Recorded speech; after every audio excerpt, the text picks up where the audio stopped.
Hello, my name is Bella Zadore, and I am going to be with you today talking about creating art in 2020. It's a pretty interesting, at least two artists to continue being inspiring and actually inspiring and being inspired. So we just want to be talking about this. I am the founder of Art Plus Studio, art studio in downtown New Haven. And I'm going to have today the guest is a New York artist, author, great guy, and we're going to be talking about all the let's say the difficulties and the good stuff and the great stuff about being an author, being an artist in 2020, and continue creating. Okay, so I'm going to call him here. His name is Brian Yanish, and let me just get him.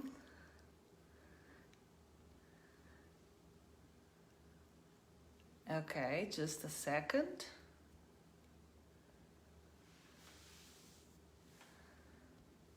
Yeah, being live has those. Let's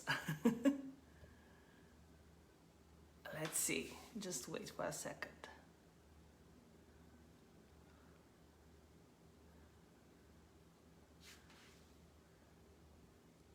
Yeah, for some reason I can't get him. All right, here we go.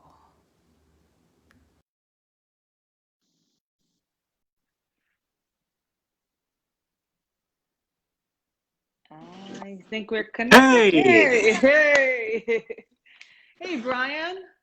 How how's it you going? doing? Very, I very am good. well. Awesome. Okay, you have what are you drinking there? I'm just drinking some tea to help keep me alert. Uh-huh, good, good. So Brian, just before I usually like I just give a little bit about you, but I want you to tell us where you're coming from, where you are from, where you're speaking from, whatever you want to say, and what you do. Sure, I'm an author and illustrator of children's books. Mm-hmm. I also consider myself a designer and a maker of things. I currently live in Rochester, New York, which is Western New York near Lake Ontario, which is actually the town that I grew up in. And I moved back here a couple of years ago. So this behind me is kind of the basement studio I've been using for the Scrapkins videos I've been doing off and on. And Scrapkins is this recycled arts program that I developed about 10 years ago to teach kids how to turn recycled materials into things that they can play with and their first sort of interactions with art.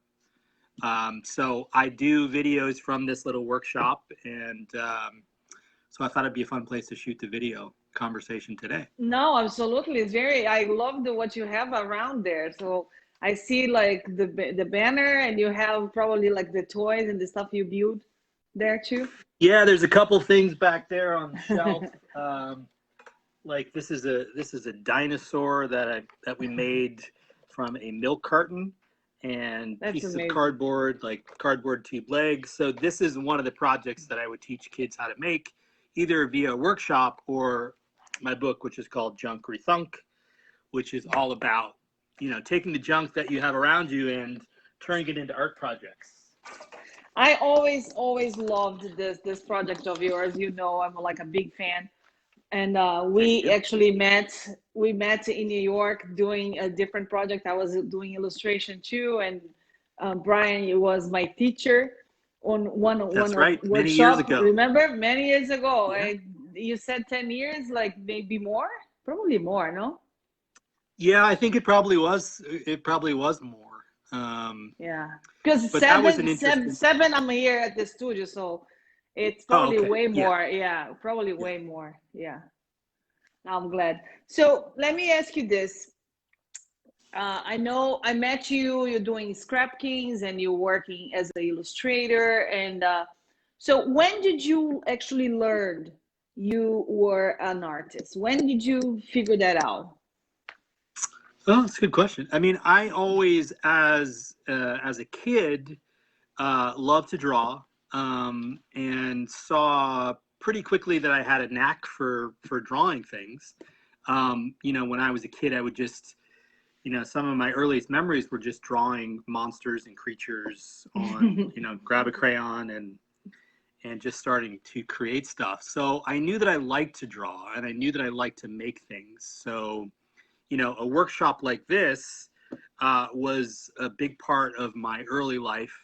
In the house that I grew up in, there was also a workshop which was much smaller, which was like my dad's workshop. And so I would glue pieces of wood together and make little ornaments for the holidays and little gifts for people. So I always liked building things and creating. And then as I got older, I kind of got into this idea of wanting to be a newspaper cartoonist. I used to like, Garfield and Heathcliff, and so I used to copy those drawings and try to draw those characters. Let me just remember. One second. Like what was the age like you were doing the things in the shop with your father? So like when that starts, like, do you remember the age? Probably, the drawing starts like 4 and 5. The sort of making workshop stuff comes a little bit later, like 7, 8, 9. So drawing was really the first, entry point for me for feeling like I was an artist. And so, that did start with this idea of wanting to create characters. So where do you look? You look to books, you look to newspapers, you look to television shows. I, of course, was a huge Disney fan. So, I thought at one point I wanted to be an animator.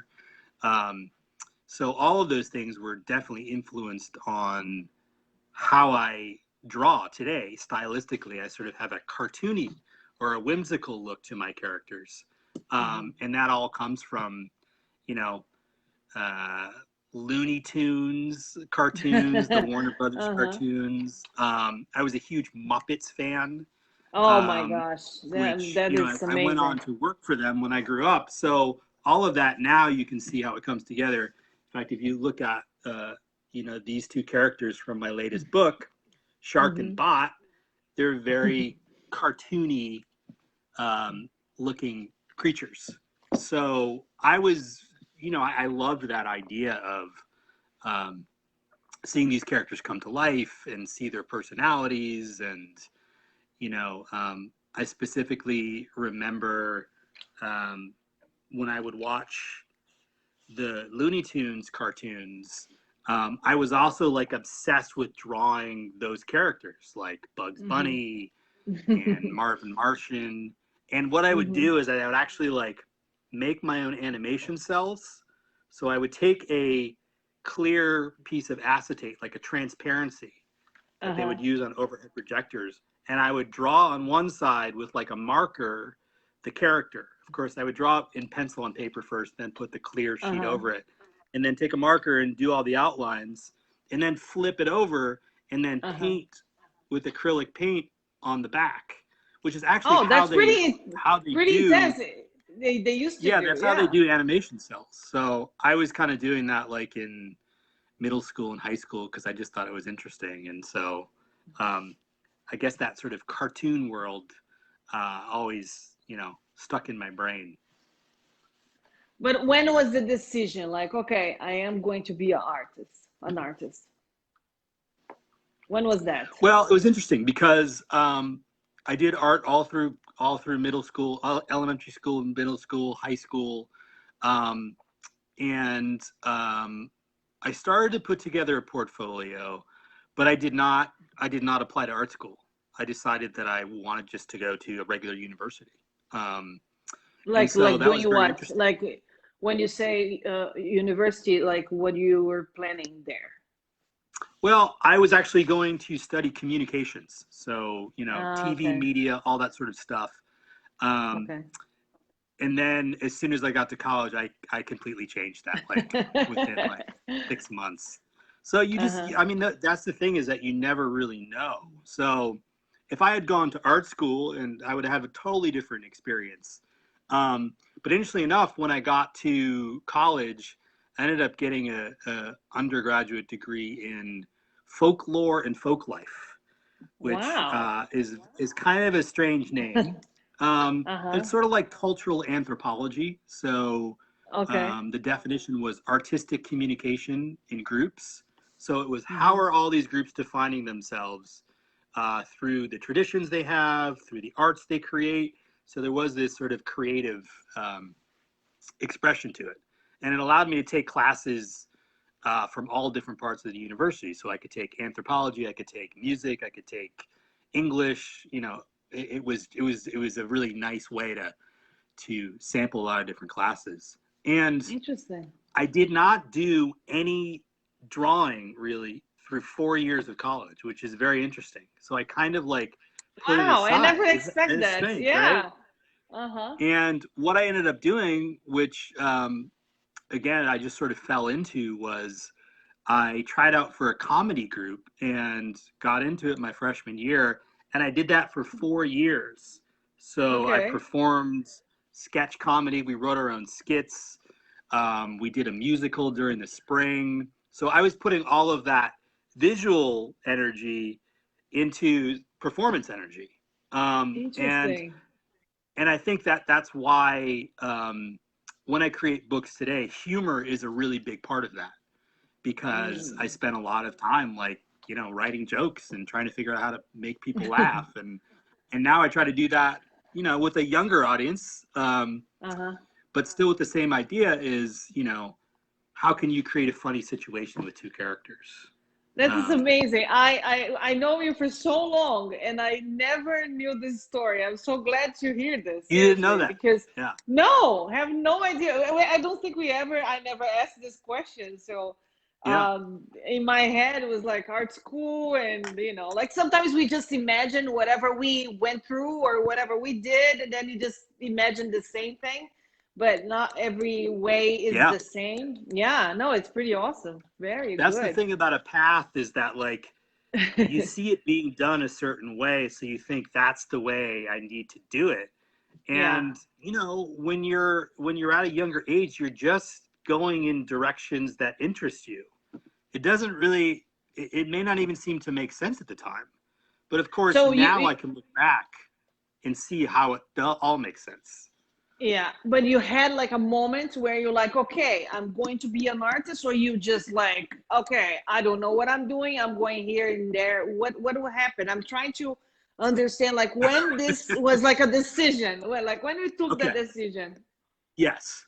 So I don't even know. Maybe you didn't. Maybe I'm meaning like some people just start doing something and they don't have the day of, okay, I decided today I am going to be. Maybe you don't have that, yeah, like. well, I no, I know what you're saying. I think for me, it didn't happen until after college, because when I was in school, I was very focused on this sort of comedy stuff, so I didn't really think about the visual part of it. Um, Mm-hmm. and it's funny because if you talk to some people I went to college with, they know me as a performer. They don't even know that I draw. So I find Wow. that very interesting. Whereas the drawing obviously had been with me my entire life, and it was a much larger part of me. So after college, I moved out to Los Angeles and I got a job with the Muppets. That was like my dream job. Oh, Um, wow. and this is when they were doing Muppets Tonight, which was 1995. So they were trying to do this Okay. reboot of the Muppet Show. And Uh-huh. I got to work with all of those guys for like almost 2 years in Los Angeles, and it was amazing. It was inspiring. I think for me, I was interested in so many different things, and I Mm-hmm. still am this way today. Is that it was kind of hard for me to choose something. You know, like Mm-hmm. I would be at work and I would like look at the performers who were all doing comedy and doing puppetry, and I'm like, oh, that's cool because I was a performer. And then I'd look at the Uh-huh. writers who were writing all the comedy scripts, and I was like, well, that's interesting because I used to do some writing too. And then I would go into Wow. the puppet workshop and saw all the amazing artists like crafting stuff out of foam and using all the. So I didn't really pick one of those, and so I kind of like I didn't know what to do. Um, Wow. and so I tried a couple of different things, but it didn't really feel like that was the path for me. Mm-hmm. So after 2 years in LA, I decided that I would leave Los Angeles. It didn't click with me. Mm-hmm. And I moved to Austin, Texas, kind of spur of the moment, somebody I worked with was like, I used to live in Austin. I think you would really like it. And I kind of said, okay. I mean, I was young. I could have gone anywhere. You know, I packed everything that I owned in my car, and I just drove from California to Texas. I had never been to Texas. I didn't know anybody in Austin. That's Um, awesome. but I think that was probably one of the most important things that I'd done in my life, because you show up in a place where you don't really know anybody, and it's all you. Like you know, you're introducing yourself, and they don't I know definitely know where that. you've come Yes. from. Yeah. You know, you're not somebody's brother, or this is, you know, this is my uncle, you know. And so I think that And you can was actually very, just like reinvent yourself if you want to. you know, it's very funny because I remember stopping along the way, like in Phoenix, and I was like, I could just stop here and make a whole life. I mean, who knows? Maybe I'd be an accountant. I don't know. But it was in Austin where I got back to my artistic roots, and I got back to the drawing, and I got back Oh, to wow. the design, because the world that I was around in the Muppets was a lot more three-dimensional, and it was sculpture and that kind of thing. And the thing that I really liked the best was the drawing. So when I was kind of trying to figure out what to do for work when I was in Austin, I started getting back into illustration and design. And you know, this was 1999, when this was the big, you know, .com era. So everybody was there was startups everywhere, and they were hiring everybody. And so I taught myself some web design, and then got hired by a startup, and you know, they had access to all the design programs, which I had never learned, you know, so I was learning all of those. And because of that job, doing Photoshop and using Illustrator and using Flash, doing some animation, that's when I decided that I wanted to go into the illustration stuff. And a guy that I worked with had said, I'm taking this class on children's book illustration at the Austin Museum of Art. Do you want to do it? And I said, yeah, that sounds cool. And that was the moment when I started taking that class that I said, okay, this is the path that I want to be on. I want to do books. I want to create stories. I want to do that. That's So it so wasn't amazing. until, you know, that was 2 years after college that I really decided, okay, you know, because storytelling is, you know, you're reflecting back on your experiences and your artistic interpretation of the world. And I feel like when I was in the world of the Muppets, although it was amazing and it was inspiring, you're still working with characters that are already known. And so you're helping to prop them up. You're helping to create a world for them. Whereas when you're creating a book and a story, it all comes from you, and you're creating your own characters. And I think that was something that I had been looking for. So that really started me on the path. It must be a super strong creation process you will have to go through, like to just start from something like from nothing and just be, okay, I'm going to create a book. It's to me, it's amazing just to think about it. Well, But it was, you know, I mean, no, seriously, sometimes, because you know, like I don't know, to create the story, to create the book, to create it's pretty interesting to just go through the whole process. But we're not going there yet. I'm gonna go there. I just want to ask you yeah, something else. yeah, of course. So what inspires you these days? And I do What not want to inspires me? cry. Yeah, I don't want to cry. I don't want to. I don't want to like. I don't want you to cry. But I'm just saying, like, okay. So how's your process these days? Well, I mean, it's certainly different. Yeah. You know, this book, Shark and Bot, which just came out on September 1st, so that was a couple weeks ago. I've been working on this for the past 2.5 years. And Okay. when I pitched this idea, they asked for 2 books. So Shark and Bot is book 1, and then book 2 comes out next summer, and these 2 characters go to camp. So I was pretty, like, when you're working on 2 books, you kind of have a couple of years planned out, which was fantastic. So, you know, when the pandemic started, I still knew that I was going to be working on this, and that really helped me a lot. I mean, it was my anchor. It helped me stay sane. I mean, I was already kind of working at home or in my studio by myself, so that So it part wasn't didn't that change. different. Okay, that wasn't that Yes, like but crazy different. Okay. the different part is now, because the book just came out, and normally I would be visiting elementary schools. I'd be going to talk with kids about the book. And I mean, that's really hard because that stuff is obviously not happening until, you know, next year at some point. I mean, I can do some of these virtual visits. It's still not quite the same. But the way I feel about it is like, you know, you don't really make a book for yourself. You know, you make a book for the readers, for the audience. So without the kids, that's the missing part of the formula. So it's a little, you know, it's a little frustrating that, you know, we can't do these things in person. I know we'll get back there eventually. So that has sort of changed my mind a little bit, and it's sort of, you know, like, now that I finished my work, I have to figure out what I'm going to do next, and that's a little challenging during these times because everything is slowed down. So you would sort of ask, where am I finding inspiration these days? I'm spending a lot of time outside. You know, that was really a saving grace for me, is to be able to go out and, you know, take walks and go for hikes, and I like to bike and I like to go run. So I find a lot of, you know, inspiration just sort of being outside. I wish there were more people around. But that's probably with everybody. You know, and it doesn't, you know, I mean, I, of course, like everybody else, have been, you know, watching a lot of movies and series and stuff like that, and doing and reading as well. So for me, inspiration can kind of come from anywhere. And it's the time, you know, it's like if I'm going out to look for it, it's much harder.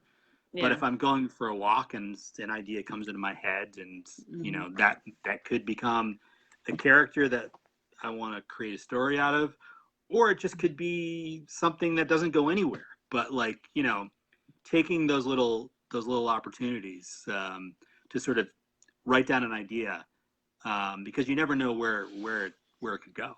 That can go. That's for sure. How your studio makes you inspired? How does my studio make me inspired? Well, I think it's important. I like a lot of light. I have to have a lot of light when I'm around. So I have to have nice windows. You know, I do, when I'm focused on a project and I know what I'm doing, I do like to be by myself when I kind of know what's going on. But it's also nice to be able to, the thing that I'm looking for, which, you know, we're not getting a ton of right now, is more the peer stuff, you know, where you're able to show stuff to other artists and, you know, critique and share. So I'm certainly missing a lot of that right now. But I think, you know, surrounding yourself with pictures of things that you love and good books and, you know, good music, good coffee, those kind of things. Very good. They definitely help a lot. Are you like super organized with your studio, or are you just like the mass, the amount of things inspire you more? How are you doing with that? Like, it's completely out of the question, but it's just a curiosity. It depends. What's very interesting is that when I was a kid, I was a very neat kid. So I would clean my room a lot and I would organize things. Okay. But as I've gotten older, that has sort of gone out Lost. the window. Like before, I could never deal with a messy desk. Now, I can work around. Until it gets to a certain point when I have to clean it up, and then I'm like, okay, boom. But I'm the kind of thing also, like, I've noticed that, like, For me, out of sight, out of mind. If I put something away where I can't see it, I won't think about it. So sometimes I have to visually hang stuff around me so I remember, that this is something important to me. It's like the idea of, putting something in a file folder, Oh my thinking that you're gosh. going to go look at it.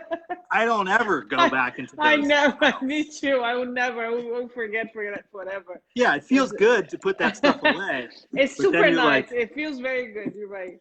yeah. Yeah. I know you probably said that, but just more, what influenced your art? Like, do you have like someone you feel like, okay, I remember that was huge on when I started or something like that? I am certainly drawn to bright colors a lot. I mean, so that's where like a lot of the cartoon stuff comes from, is because like animation and things like that. I certainly, I also, am inspired by very flat and graphic style art. So, for example, like Keith Haring, he is very bold line work, like thick black lines, but lots of energy and very bright colors. So, you could sort of say like Keith Haring is sort of like, Miro in a way in terms of stylistic blocks and colors and movements. So certainly things that are, that have that kind of energy, but also I love really dark black lines. Like that just always, I don't know where that comes from. It's probably why that, I'm doing more comic stuff today, because, that was like the newspaper stuff as well. Really having that I bold think outline. it's just the way you like it. It's not even like coming from. I understand completely, because it's so hard to explain what you really like. What makes like really give some emotion to you when you look and you're like, oh, I love this.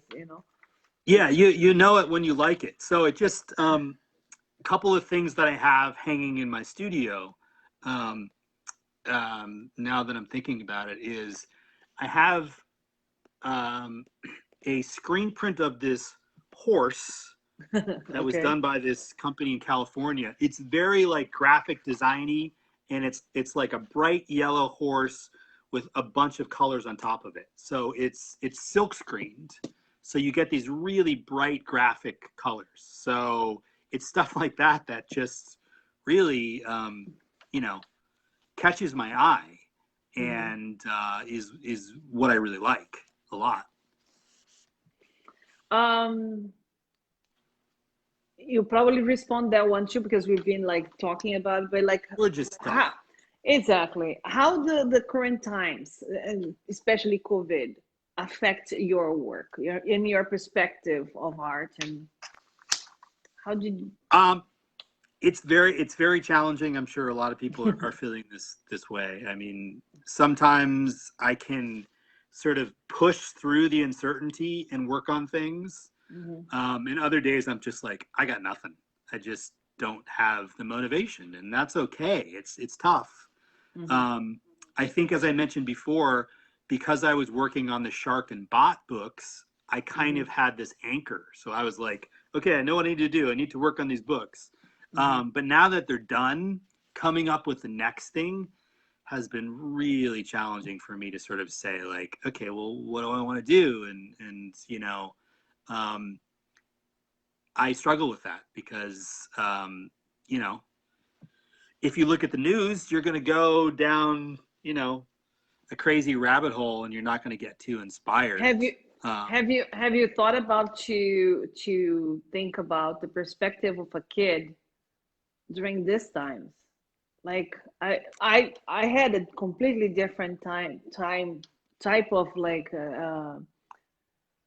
everything. Like I was in the street with my friends, like the generation right now, it's not even like doing anything like this. And then the generations right now, they have to wear masks to go to school, they have to do other things. I don't even imagine how a kid is taking this. I don't know. Maybe it's a, Yeah, it's it an is crazy. interesting way to look. Maybe you have to interview some kids and check with Yeah. them, because maybe it's so like maybe it's so fun, not fun, but like they can see in a very different angle, you know. Well, I think you're right. I mean, we don't have any perspective because we're comparing it to something else, but Mm-hmm. to a lot of these kids who are much more comfortable with the digital stuff, like Mm-hmm. that is a little more natural to them. I'm not saying like, going to Yeah. class is weird, but I don't think that, I mean, one of the things that I noticed early on was kids they were very good about doing screen stuff, like this kind of thing, like having a conversation with their friends. Like that didn't seem like, whereas like, the adults, nobody knew what Zoom was. So trying to I figure it had no out, idea. and it seems strange. And Yeah. I mean, I didn't even really use FaceTime before this all that much. So I suddenly, think like once maybe. Yeah. yeah. Yeah. But I think for a kid, it's just got to be weird. And for them to, I think the school thing is really a challenge right now because Yeah. you're not getting that, that time with your peers and your friends, that like physical contact of being around them. And of course, they haven't seen them all summer and since the spring. So I think that's a challenge. I honestly like have even myself had a hard time even thinking about their perspective because I feel like I'm not even there yet to be able Mm-hmm. to have that, top view of what must it be like for them, Do you have any contact with, like, you used to have a lot of contact with kids, but do you have any kids like you kind of like go and they give you a perspective, like they are your like quality control or something like this? Do you have this type of a thing? well, I mean, I've got some nephews who I see who, and I've got, friends here who have kids who I've hung out with a little bit. Um, But do you they approach seem them? they seem fairly resilient to me in terms of like, they're my impression is that they seemed a little more, you know, they had attention deficit, like, No, yeah. they weren't comfortable hanging out all the time. They wanted to do a bunch of things, which I mean, they've been cooped up the whole time. So, um, But but I I'm haven't had a saying lot of like, like direct conversations with. no, but I'm saying like when you're in your process of creation of the books, Yeah. how, like, I'm sure you have this kid inside of you who write the books, who knows what it's funny and what's great, and because that's the way you create things. But do you have you come to a point where you have like, okay, I need to talk with some kids now, and maybe I need to understand this? Do you have that? Yes, I do. I mean, and I would say that my nephews do provide a little bit of that, Mm-hmm. because sometimes, you can get in that bubble if you're like doing it all yourself. And Yeah. sometimes my editor will write, she'll write like, this is not funny for a kid. Like this is an adult joke, which Really? I mean, that happens to me often. I'll be like, oh yeah, this is like a really sophisticated, like, pun. But if, like a 7-year-old is not going to know what that is. So Uh-huh. I have to have some people check me often of saying, well, that's really not Too that funny for sophisticated. a child. Interesting. Too sophisticated. Yes. Okay. So there are people who help me with that.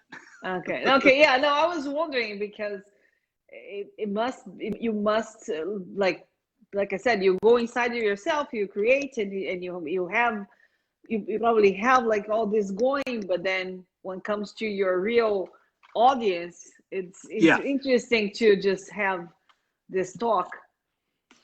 Yeah, Um, definitely. so why art is important to you? Whew. Yeah, I know it's a Um, big one. Yeah, it's a big one. I mean, Yeah. I think that it's just a part of who I am. Hmm. And so if I did not have the ability to create art in some way, I would probably go crazy. I mean, I need a creative outlet Hmm. to, make like this little boat out of a milk carton. I mean, like things like that. I need to create stuff. Sometimes it's three dimensional. Sometimes it's working on the character stuff. But I really need to be building something or drawing something, or that's my way of expressing myself, and that's my way of you know showing my viewpoint of the way I see the world is Hmm. through my books. So if I didn't have that, I can't imagine what kind of what kind of person I might be, It's because who you I are. wouldn't have that avenue to express myself. I mean, you probably feel similar, right? Hmm. Yeah. Yeah. I have to be around art. I have to be around creating something, painting something, doing something, because it gets me worse than I really am already. Yeah. It's I get yeah, it's like cranky. Yeah. I need it. I understand. therapy. Yeah. Yeah. Constant therapy, I guess. Yeah. Yeah, but Well, that's more than therapy. I mean, it's like what you breathe, what you yeah, know. no, that's for sure.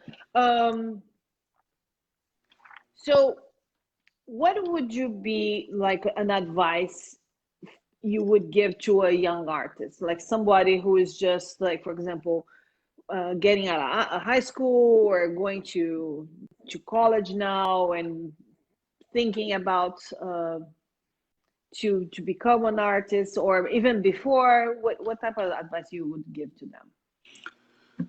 Um, I would say it's okay to not know where this is going. Mm, Like it, and it's that ability to sort of play around and follow those different paths, which you need to trust that journey, because it's going to result in something.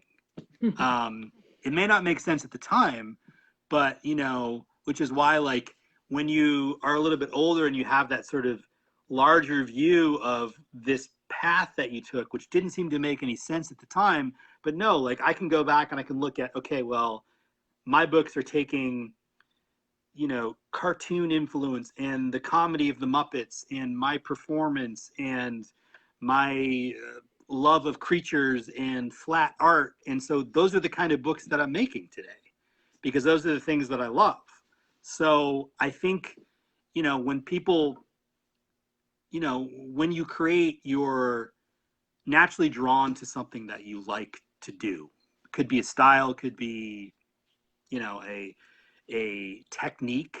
And I think that doing more of that playing around is just an important part of kind of honing your craft. So you get to, okay, like I really like using oil paints, and I really like doing paintings of you know animals standing in the middle of the street. mhm. Seems kind of strange, but if that's what you like to That's do, like okay. That's follow that, okay. you don't have to know where it's going. And I also would say, like, and somebody said this to me, it's like when you get to a certain stage, like for me trying to get into publishing, it's like make the best version of that thing that you can at the time. So, like, for example, like if you want to get into publishing, like try to create your own book. Do the best version of that book that you can, because even if it doesn't look the way you want it to, what it does is it proves to other people that you're committed to that process, that you've Mm, gone through and you're like, oh, I created this. And a lot of people could look at something like that and be like, oh, well, like from a design standpoint, I might do something different, but I see what you're doing here. You're figuring it out. And that's why I say, like, do the best thing you can at the time, at that time. Like, 5 years later, you're going to do something totally different because you learned all this stuff. But absolutely. you have this thing to show, you have this book, and you're like, oh, yeah, well, now I'm going to do it different because I've learned a bunch of stuff. And I think one of the interesting things, particularly like with, you know, social media and new media and stuff, is the ability to do like filmmaking stuff. Like you can make a movie yourself on your phone. Like Very true. it's incredible. It is Um, incredible. so I think the idea of, you know, trying to hold on to that joy and not really worrying about where it's going yet. Very good. Very cool. Very inspiring. Um, I want to ask you about what's coming, but I want to talk about the book a little bit, just for me to Sure. understand, because we haven't talked for a little bit. Yeah. Yeah. Okay, so about the book, before you had the deal, and before you, how did you come up with this book? What made you like create this story? Can you tell a little bit about it? Sure. Yeah, I can talk a little bit about my publishing path, which, you know, like I said, when I was in Austin and I decided this is what I want to do. Okay. I think from that day deciding what I wanted to do, it took 16 years to get my first book published.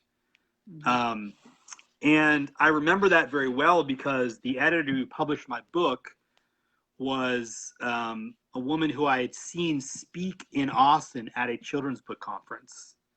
And so she was one of the first editors I saw, you know, speak about children's books. And I was sort of like, oh, wow, I like the types of book that she's publishing. Her name is Christy Ottaviano, by the way. She works for, she has her own imprint at Macmillan.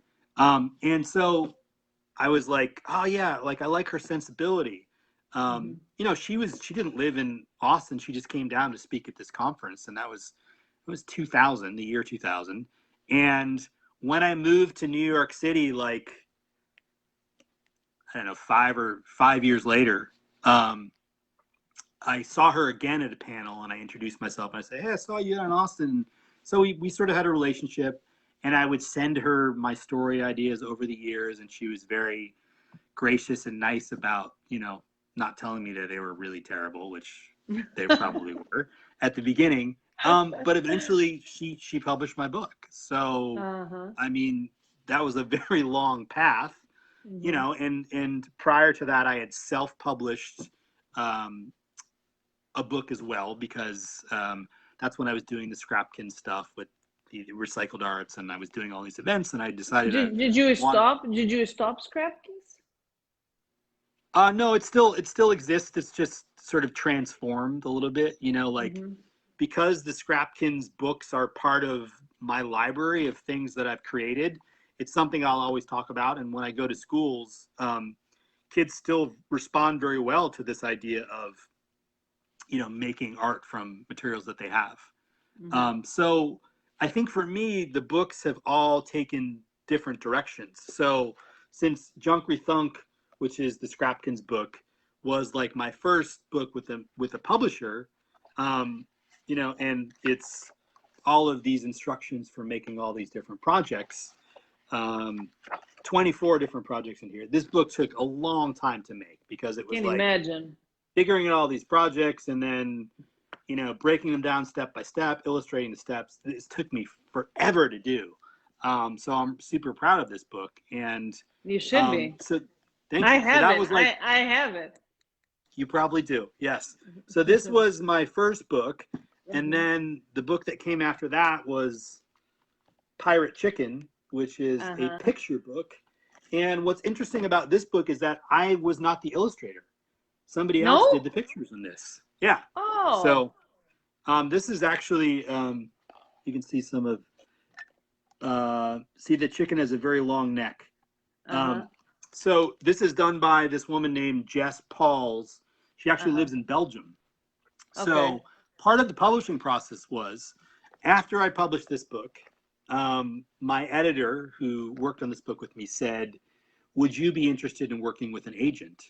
And I said, yes, I would, because part of the reason you get an agent is because they have the contacts with all the publishers and they're able to submit for you. I mean, it's worth it. So I said, of course. So Mm-hmm. when I started working with Jennifer, Jennifer Unter, who's my agent, we would talk about, well, what are you working on story-wise? I always had a number of different stories I was working on. So I had this story about this chicken named Lily who becomes the captain of this pirate ship. And so we started sending the story around because I said to her, if you wait for me to give you sketches, it's just going to take a long time. And I really wanted to get something going. So she started sending this story around and we got some interest.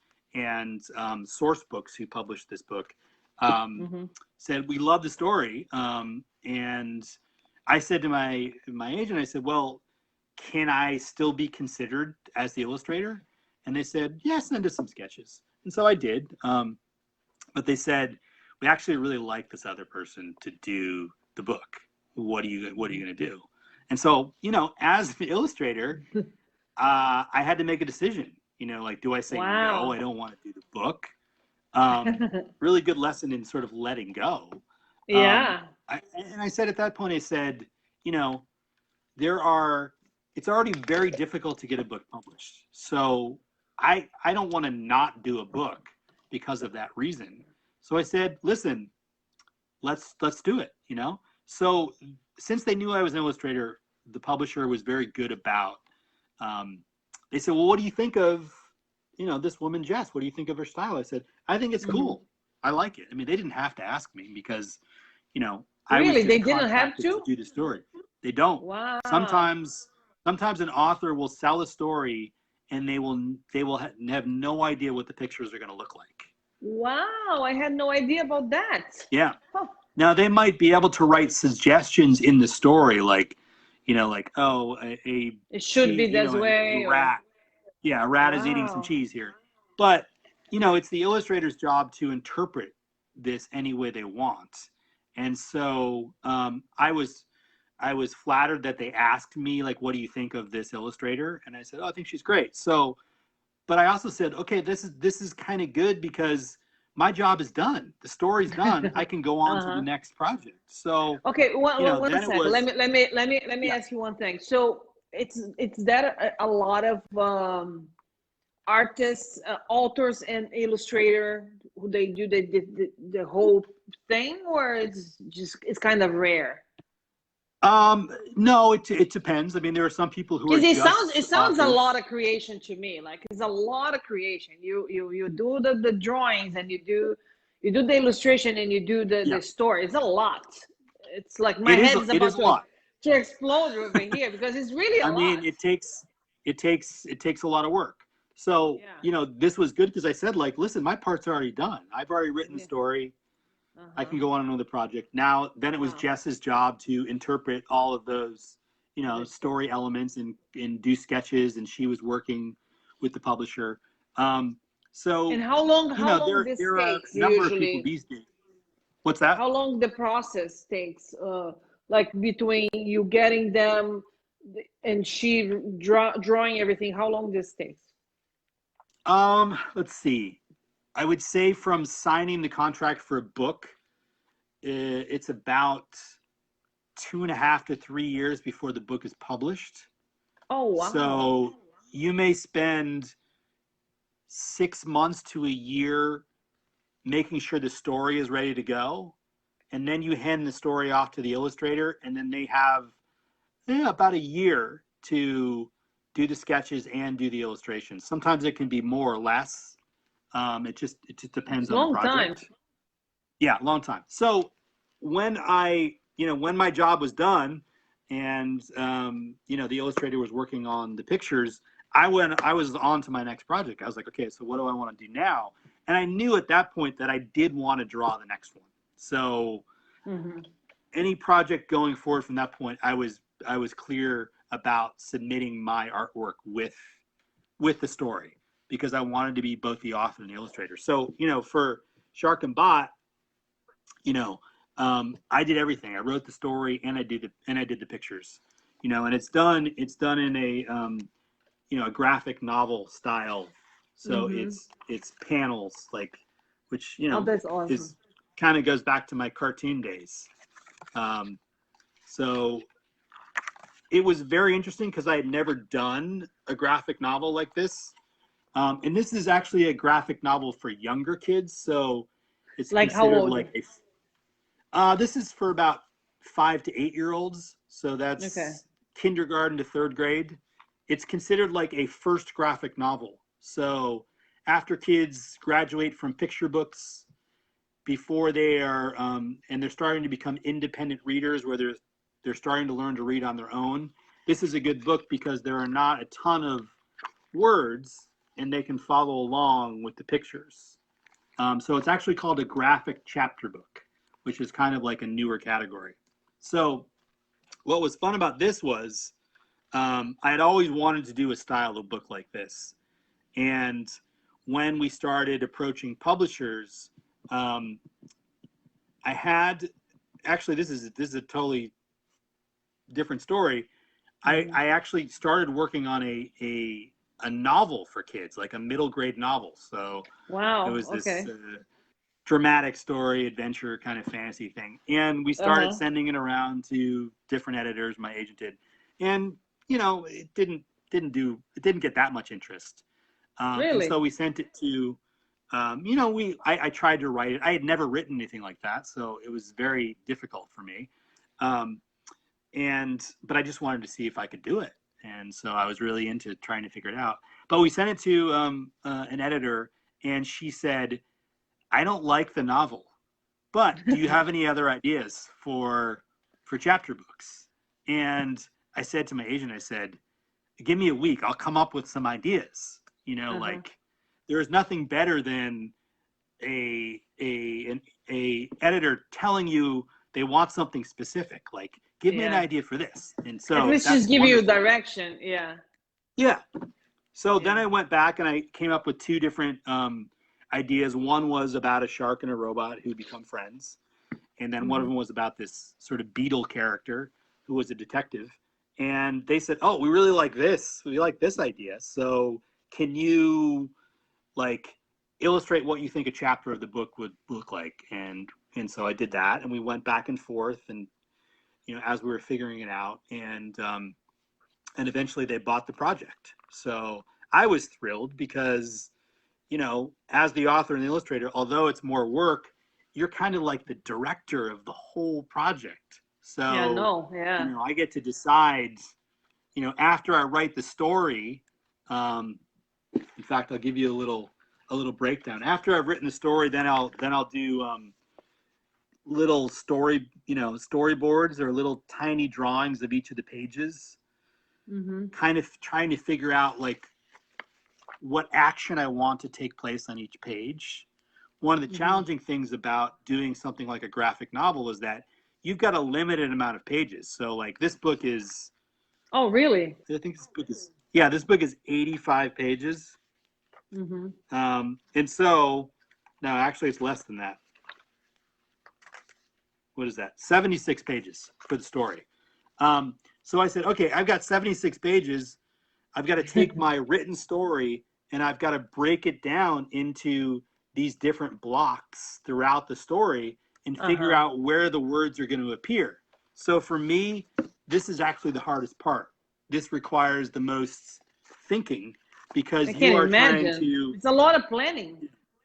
it's a lot of planning, right? You may decide, okay, that doesn't work there, so I need to lose the page so I can add another joke.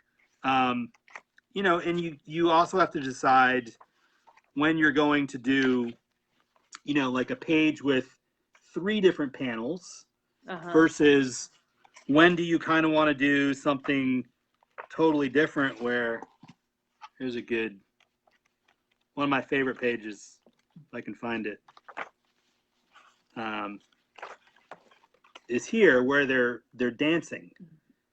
And, I decided that I wanted that to be its own page, just and it's Because nice because it gives your eye a break from looking at all of these boxes. If you can mm-hmm. go, from there and then you're like, oh, this is cool because it's a totally different layout. So that's the really fun part is figuring out what that's going to look like. It's also the hardest part, I mean, once I have this done, then I can go to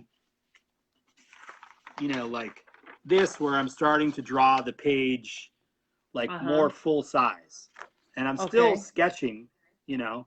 And then once I'm done with that, I will usually put tracing paper over this, and then I will, you know, clean up all those lines. So then you get that. Okay. So you go from this, which is more sketchy, to this.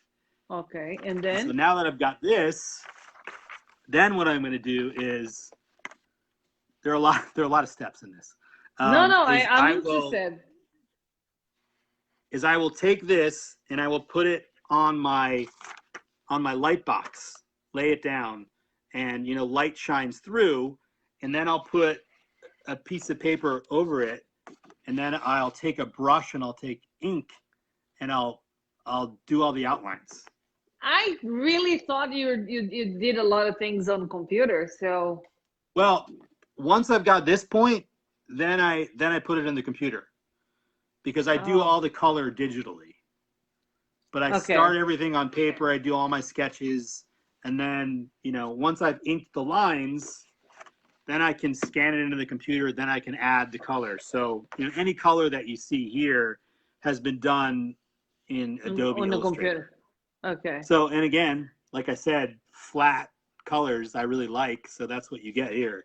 So there are a lot of steps in doing this, and I really liked the challenge of creating a story and breaking it down into, you know, all these different boxes, and figuring out, well, how are you going to tell all these jokes? And, you know, one of the fun things about working in this style is that, you know, you're changing the expressions a lot. So I have to think about, you know, what's going on with Bot's eyebrows and how he's expressing himself. And figuring that out is really fun, because, you know, much like a cartoon character, I kind of think of this as like a cartoon that is being done like freeze frame.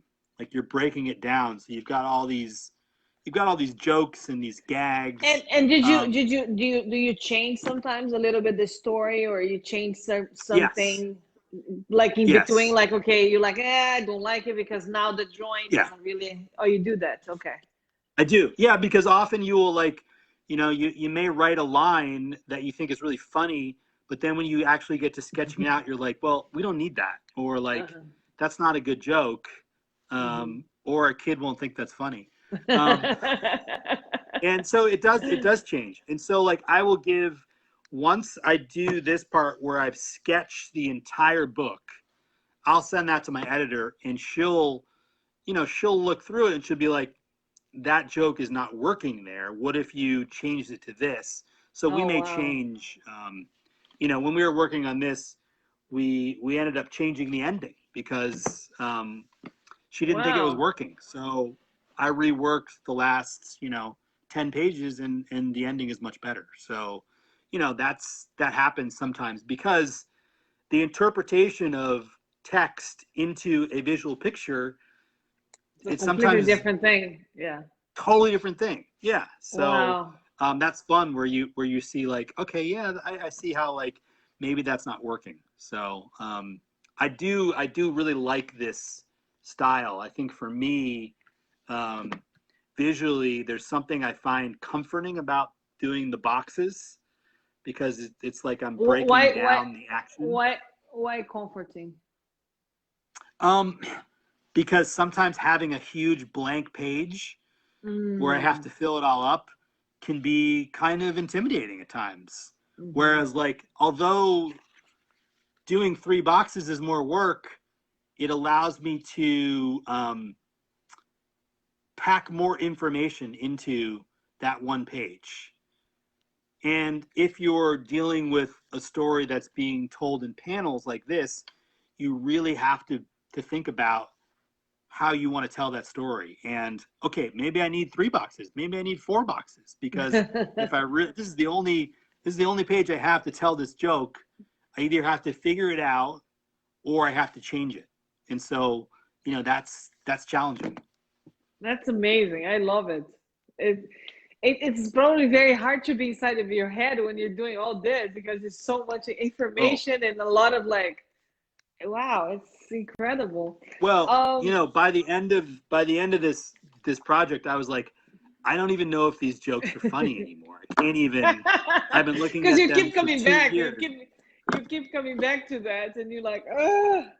Yeah, so that's why I say, like, the missing component to any book is the reader, because they're the ones who you know might read that page and be like, that's funny, or like, I like the way Shark looks on this page. And you know it's kind of like any artist who works on a painting, and sometimes they don't know when it's finished, and Mm, they have to walk away, and you know because you lose that perspective sometimes, because you're so close absolutely. to it all. Absolutely. Have you been like surprised? For example, in the past, you went to like a school visit, and then you were like expecting the kids to like certain things, and then they like something else, and they show you something else. I'm not sure, like in the process, you expect them to laugh here, and then they didn't, or they had a completely different perspective, and then I don't know, like any type of surprise with them. Yeah, I mean, that does happen quite often, because kids are also very honest. They'll tell you if Yeah, they I don't think know. it's funny. I mean, so yes, there are a lot of, like, you know, you work very hard on a joke, and then, like, it just goes over their head, or they think something else is totally funny. And uh, I mean, it's also, that's a personal subjective thing. I mean, like, like, some people laugh at certain jokes. So yes, I mean, that's what's so wonderful about getting to go to schools and talk to kids, is because they're going to show you something that you did not think of, you know absolutely. or they're going to tell you that you should have done this, or we really like this. I mean, and I always like when they're also very, kids notice too. So Oh yeah. if I like draw something differently, sometimes kids will be like, well, why'd you do it differently there? And I'm just be like, all right, I was hoping Uh-oh. nobody would notice that, but no, they they do. really So they really keep you like working together for sure. Oh my gosh, they that's do. funny. They keep you honest. And kids have amazing ideas. They really do. That's they don't they haven't they haven't placed a lot of filters on their ideas Yeah. yet. As you grow older, Which is a beautiful thing. Yeah. it Um is a beautiful thing. Yeah. what's coming for you? Well, I'm spending, the entire fall promoting Shark and Bot. And so, we're doing a book release party this weekend in Rochester, a Hmm. socially distanced book party. Um, Hmm. and I'll be doing some virtual school visits. Next summer, book number 2 will come out for Shark and Bot. And in book number 2, they go to summer camp, which is a whole different adventure, which I'll be really excited to share that book. So I'm thinking of more ideas for other Shark and Bot books. So it's going to be a I'm working on. series? It's going to be a series of Right now, books? it's just 2 books for now. Hmm. If kids like it, and it does well, then I'd love to do more of them. So I have to start thinking of ideas for that. Hmm. But as you can see, like, all the different books that I've done have all been totally different, and I like to try new things. So I am working on a couple of picture book ideas that are new for me. And so I'm working on some art ideas, and writing stories. I'd also like to try to do a longer a novel again. That'll, of course, that takes a little bit longer, but I've got some ideas Hmm. for that. And doing a graphic novel for an older age would be something I'd be interested in too. So Like how like, old? well, like maybe 8 to 12. So Oh, a okay. more serious topic, like a longer story. Maybe something science fiction or fantasy. So you know, if you talk to any artists, they probably have, I'm sure you have a bunch of different projects that are in various stages or you're thinking about, and you know, work on a little bit at a time. Mm-hmm. Because I think, you know, like anything, and particularly in publishing, is that I can come up with 10 ideas. I think they're all awesome, and we could send them out and people just are not interested. And that's, you know, because if you think about, you know, the world of books, it's very subjective what people like. Oh yeah. So you could send something to one editor and they'd be like, well, I hate sharks, so I don't want to do a book about sharks. And Uh-huh. then you send it to somebody else who'd be like, sharks are my favorite thing in the world, you know? Yeah. And so I think the key to that is you're just really trying to create a good story, you know, like the best story you can, and hopefully that'll come through when, you know, when a publisher is looking at, you know, new books. Mm-hmm. So how can schools and people who are watching you right now can find you? They can find me at my website, which is brianyanish.com. So that's Brian with an I, and Yanish is Yanish. And Brian Yanish is also my Instagram. And if you go to my website, you can find information about school visits. And I am doing virtual visits now. So I'm doing some You of can be the, you know, anywhere. could be anywhere. So we could do a, you know, recycled art workshop. Um, or, you know, I'm also starting to do comics classes too, which tie into Shark and Bot. So how do you create your own characters? How do you create panels for creating comics? So those are the kind of things that I'm offering for schools. And in fact, if you go to YouTube and you type Scrapkins in there, which is Scrapkins, do I have that written down somewhere? You'll Behind you, find behind you. behind me, right? It's on there somewhere. You'll find a bunch of videos on how I made some of this stuff if you wanted to get an idea of what the workshops look like. Mm-hmm.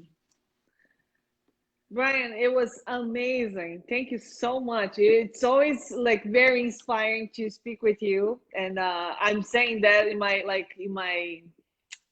friend and fan angle and point of view. But I really really enjoy to speak with you and to learn all this, because it's just you always teaching and inspiring. I Since I met you, Well, thank you. you're really inspiring. Very very Thank you. very cool. Thank you, Thank you Valeria, so for much. asking me. I hope I didn't blab too much. No, no, But not at all. it Not was at really a all. treat. And, No, you it know, was I mean, definitely a treat. to be able to I connect with I knew you. I knew you were talented, but I didn't know this much. It was like, whoa, you're creating, you're writing, you're like, whoa, it's just doing everything. It's pretty amazing. Pretty amazing. Really. Well, thank you. Congratulations. Thank you. Congratulations. You know, this is one of the things about, you know, about COVID right now is, you know, to be able to connect with people is something, you know, that I'm glad that we have this opportunity to do this. Yeah, I can't wait to I'm see you in glad too. person, Yeah. but, you know, it's nice to be able to have these conversations No, because, you know, absolutely. Thank you it's very really much. important to be able to share this. Of course. No, absolutely. So I just want to say thank you very much for watching. If you have any questions for Brian, you can put in the comments. You can watch later. We had a huge conversation over here, but it's a lot of like information for It's a someone lot. who wants to. No, but it's a lot of information for someone who wants to be an author, who wants to be an illustrator. You definitely have so much to offer. It's amazing. That's maybe something you could be thinking of, like if you want to do, like you said, you want to like maybe do a workshop or something, because you just have all this experience, which is really cool. Because just like you said, you're just putting all these things together now. Like at the time it didn't make sense, Yeah. but right now you're like, okay, this is why I went through all that. So it's really Yeah, really cool. that's part of your experiences in life is that you're packing all this stuff together. So, you know, you can share what you've learned and, you know, along the path, because, you know, everybody's path is going to be totally different. No, that's for sure. Thank you so much for being here, and thank you everybody for watching. And I definitely want to see you when everything's finished and we can talk more. Yes.